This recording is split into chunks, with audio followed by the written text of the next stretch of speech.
Et salut à tous, c'est Captain et je vous retrouve pour la première vidéo qui se déroule pendant les pauses des séries d'essai. Des pauses qui vont durer plus ou moins longtemps, c'est-à-dire que pour Arrow, on a encore plus d'un mois à patienter avec Arrow, Flash et Legend of Tomorrow, donc le retour les 19, 20, 19, 20 et 21 janvier. Mais pour Supergirl, ça arrive le 4 janvier, donc voilà, l'attente sera un peu plus nuancée grâce à cette série. Donc dans cette première vidéo, je voulais vous proposer un, un rapide, comment dire, un rapide, voilà, un top, en fait, mon top de mi-saison, j'avais fait ça l'année dernière, et ça me plaît bien en fait de faire ce genre de top. Par rapport à l'année dernière, je vais pas rester juste sur un top strict, c'est-à-dire que là, j'ai vraiment décidé de catégoriser en fait ce top. La première partie donc dont je vais parler tout de suite, c'est la partie globale, c'est-à-dire sur la globalité des 9 épisodes pour Arrow et Flash et des 8 épisodes pour Supergirl, laquelle j'ai trouvé la meilleure pour moi. Mon numéro un donc c'est Flash. En numéro un grâce au potentiel du multiverse, au potentiel voilà que ça apporte, le retour, enfin l'arrivée ou le retour de personnages comme Harrison Wells dans la série, ça fait un bien fou à la série et ça confirme juste que cet acteur et ce personnage sont indispensables à mon avis à la série, tout comme les Cisco. Petit point noir sur vraiment le début de saison, il y a un personnage notamment qui est en train de perdre son intérêt, c'est Caitlin Snow qui est juste l'outil romance de la série en fait. Donc de ce point de vue-là, pas top. Mais voilà, quelques épisodes mémorables, j'y reviendrai plus tard. Mais en, en tant que... Dans sa globalité, j'ai trouvé que Flash était euh, la meilleure série des trois. Petit point rapide, je regarde plus Gotham en tout cas. J'ai regardé la saison 1, mais j'ai lâché après la saison 1. J'ai des retours sur la saison 2 comme quoi c'est bien. Il y en a qui disent que c'est génial et c'est la meilleure série de comics à l'heure actuelle, et d'autres qui disent que c'est absolument pourri. Donc ça me donne pas forcément envie de retrouver. L'avis n'est pas unanime, et honnêtement, vu la fin de la saison 1 et vu les extraits que j'ai vus sur la saison 2, ça me tente pas non plus d'y retourner. Voilà, parenthèse refermée. Deuxième série donc dans ce top, c'est Arrow, que j'ai mis en deuxième position parce que Arrow, j'ai beaucoup tapé sur la saison 3 et je pense à raison, en tout cas personnellement. Mais il faut avouer que la saison 4 est vraiment reparti d'un bon pied. J'avais pas l'impression de retrouver la même série. Euh, enfin, sauf, sauf qu'on retombe dans les travers de la saison 3, j'ai l'impression, avec depuis l'épisode 6, mais bon, ça c'est dans une autre note. Voilà, des personnages qui sont un peu mieux écrits, c'est-à-dire que j'ai trouvé Thea beaucoup mieux écrite, pardon, de revoir le Papa Lens en personnage gentil, ou en tout cas en personnage qui ne poursuit plus Arrow, ça c'est assez sympa. Un vilain qui tient évidemment la route avec Damien Dark. Mais le problème, pourquoi je l'ai pas mis en première position, c'est que vraiment le soufflet est retombé très très vite. Dès l'épisode 6, j'ai vraiment l'impression que la série baisse en qualité, et c'est quasiment, enfin ça baisse très très rapidement. Il faut faire attention qu'on ne retombe pas dans les travers de la saison 3 euh, à partir de l'épisode 10, parce que au final le début de la saison 3 était pas non plus si mauvais que ça. J'avais trouvé que l'épisode 7 était particulièrement mauvais, mais en dehors de cet épisode, c'était pas non plus dégueulasse. C'était à partir de l'épisode 10, tout ça, c'était vraiment gâté. Euh, enfin, j'ai peur que ça fasse pareil pour la saison 4, honnêtement.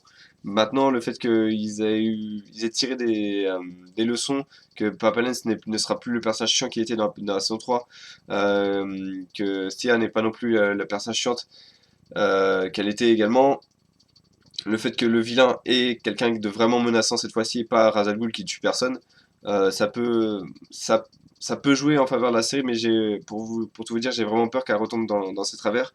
Dernière série en termes de qualité, là, c'est vraiment dans l'exercice global des 8 épisodes qu'elle a eu, c'est Supergirl, qui avait commencé de façon plutôt correcte, avec l'épisode 1 et 2, et c'était vraiment tombé à partir de l'épisode 3, 4, 5. Là, c'était vraiment un très très mauvais run.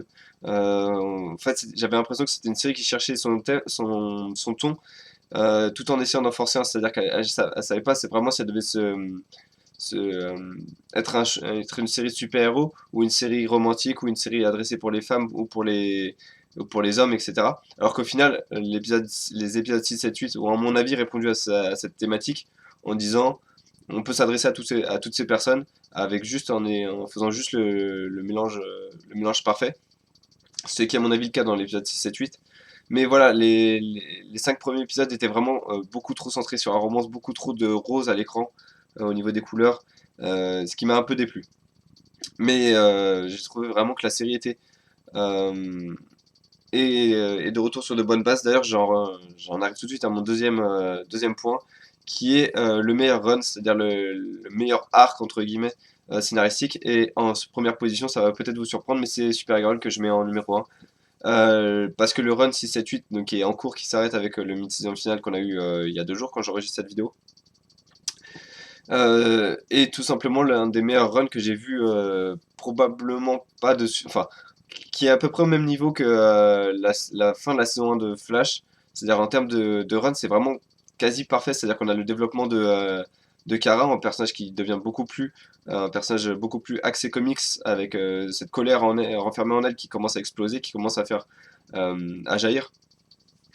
Des combats qui étaient le point faible évident de la série, qui sont beaucoup plus travaillés, avec une prise de risque beaucoup plus élevée. On a un combat contre Red Tornado, on a un combat contre une autre Kryptonienne, on a également des révélations avec l'apparition de Martian Manhunter, euh, et le plan plus ou moins défini des humains contre les Kryptoniens, et des Kryptoniens qui sont libérés de Fortraz contre les humains. Donc voilà, beaucoup de révélations, beaucoup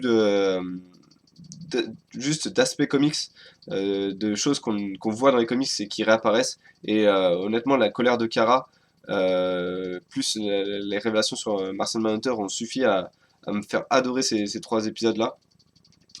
Euh, voilà, vraiment un run, honnêtement, je vais le dire franchement, quasi parfait. J'espère qu'il va se poursuivre sur la suite de la saison.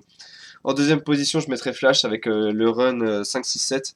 Le 5 et 6 c'était deux épisodes centrés sur Zoom. Une première partie où il apparaît quasiment pas, où il y a Dr. Light, mais qui agissent à cause de Zoom. Et l'épisode 6 qui est, je reviendrai plus tard, à mon avis, le meilleur épisode qu'on ait eu à l'heure actuelle. En tout cas cette saison dans l'univers DC. Donc c'est vraiment, voilà, cet arc 5-6-7, en fait, il vaut surtout grâce à ses vilains. Zoom, qui est juste le vilain parfait pour la saison 2, qui est terrifiant. Euh, voilà, vraiment sadique en plus, qui trimballe Flash comme un trophée, etc., à travers la ville, qui l'humilie devant tout le monde. Et à côté, et une fois que Flash est plus ou moins libéré de Zoom, ou en tout cas que Zoom s'est barré, il y en a un autre qui revient, c'est Gorilla Grodd, qui en plus nous permet de mince, d'avoir une idée de ce que pourrait être le Gorilla Warfare. Donc vraiment un run assez solide, qui manquait peut-être par le fait que l'intrigue principale n'était pas tellement développée. C'est-à-dire que Zoom, il arrive certes sur Terre, sur la Terre 1 pour défoncer Barry, mais dans quel but? Et il fait rien d'autre à part ça. On sait juste qu'il détient la fille d'Harrison Wells captive. On sait pas non plus comment elle a été créée, pourquoi Harrison Wells a créé les super humains.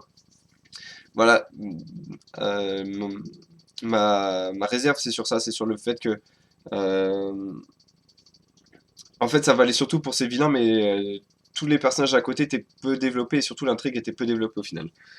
Et le run que j'ai retenu de Arrow, c'est le run 3-4-5, enfin, c'était pour moi le renouveau de la série qui était confirmé. C'est-à-dire qu'après l'épisode 1, c'est toujours un peu spécial. L'épisode 2 semblait vraiment remettre les choses en place. Et le 3, 4, 5 les ont confirmés. Et ça a fini en apothéose avec l'apparition de Constantine et ce mini crossover, donc entre Arrow et Constantine, et le retour de Sarah dans l'Arrowverse. Donc ça, c'était vraiment, vraiment très plaisant encore une fois à regarder. Ce run, encore une fois, comment dire, m'a redonné envie de regarder Arrow, m'a redonné envie limite de critiquer Arrow, de faire des reviews encore une fois de Arrow. Et puis après l'épisode 6 est arrivé, et je me suis dit c'est encore un peu tôt pour dire si la série est toujours en convalescence ou pas. Enfin, la série n'était toujours pas sortie, voilà, de convalescence, et enfin, le cancer de la saison 3 était toujours là, à mon avis, à mon sens.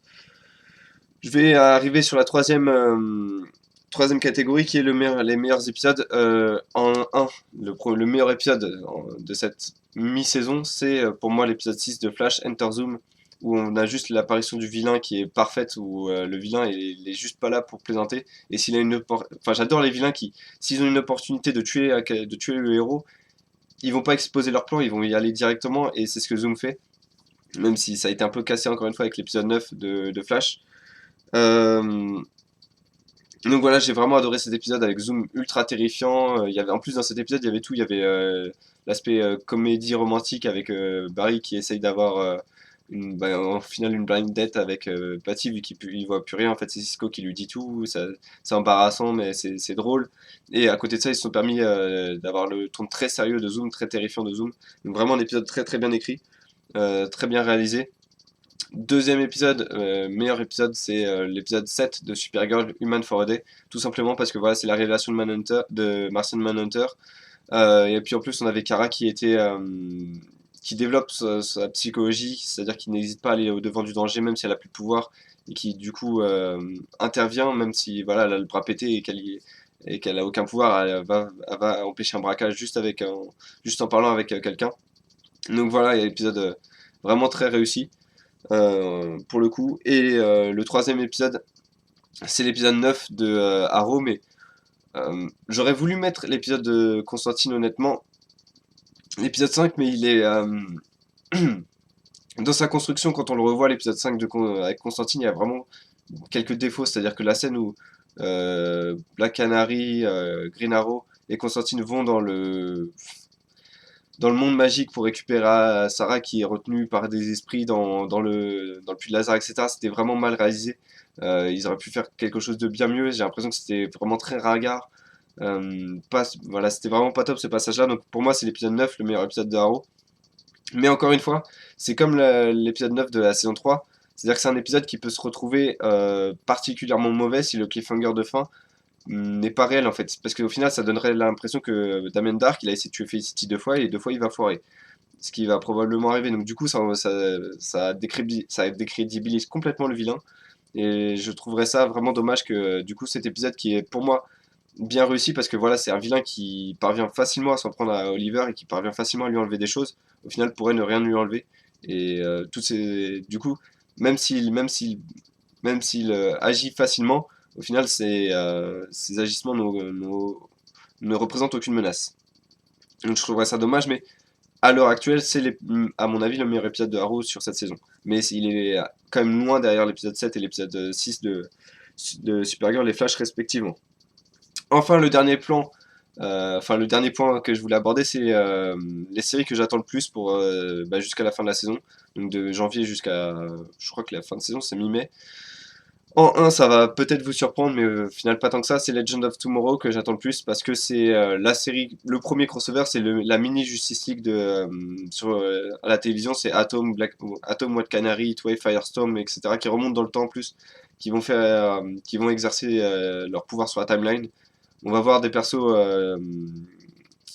Enfin, on risque d'avoir des caméos qui sont forcément attendus. Donc il y a Connor Hawk, il y a Ra's al Ghul qui va revenir. Pourquoi pas un Batman Beyond, on ne sait pas. Ou en tout cas un Terry McGuinness, ça pourrait être sympa de le voir.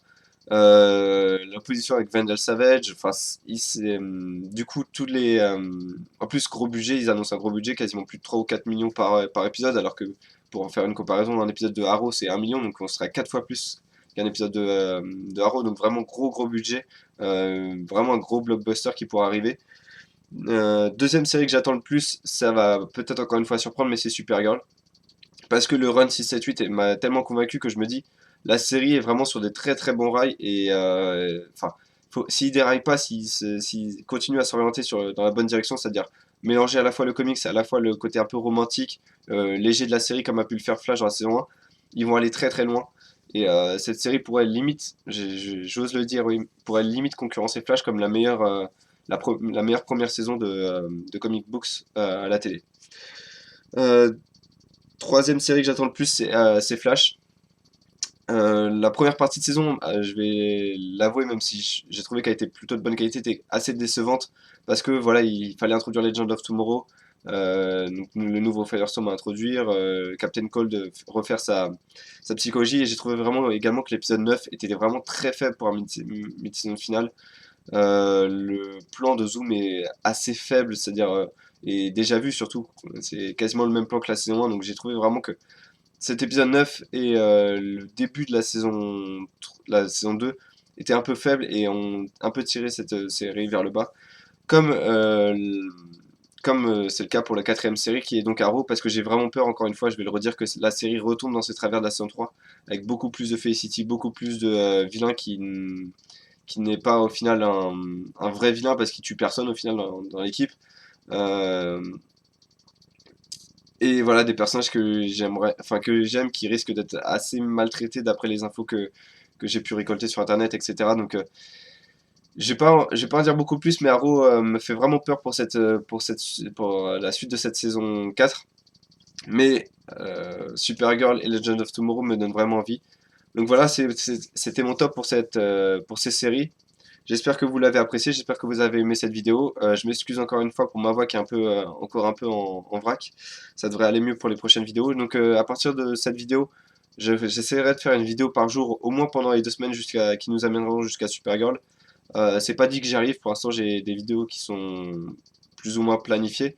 Donc je vous donne rendez-vous sur la chaîne pour les découvrir. Je parlerai de Supergirl, de Legend of Tomorrow, de Arrow également, de Flash bien sûr, du multiverse, des crossovers entre Flash et Supergirl. Est-ce que c'est possible, est-ce que c'est réalisable? Je donnerai mon opinion là-dessus. Écoutez, moi je vous donne rendez-vous donc pour ces vidéos. Je vous remercie d'avoir regardé celle-ci. N'hésitez pas à me dire ce que vous en avez pensé dans les commentaires ou sur Twitter. Vous pouvez me suivre à CaptainFGD sur Twitter, le lien sera dans la description. Et puis je vous remercie encore une fois d'avoir regardé cette vidéo et je vous dis à bientôt pour la suite. Au revoir.